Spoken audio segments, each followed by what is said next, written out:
How to log into Khan Academy account? Hey everyone, this is Rose from Create Login and Delete. Without any further ado, let's get right with this video. First of all, open any web browser on your device, either that's Safari or Chrome. Click on the search bar at top of the screen and type in the URL khanacademy.org. Now press enter on the keyboard. You will get access to this official interface of Khan Academy, where you have to click on the login button in order to sign in or log into Khan Academy account. Now here are the options to log in. You can either continue with Google, Clever, Facebook or Apple ID.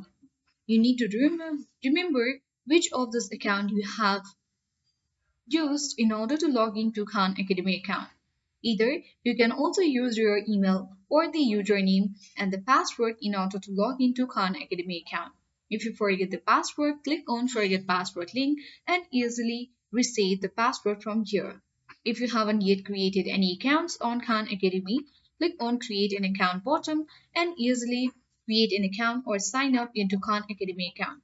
Once you are done with entering or filling up all the credentials, you can click on the login button and easily log into Khan Academy account. So that's all for today. Hope this video helped you. If you are new to our channel, hit the like button and subscribe. Thank you for watching and see you in the next video.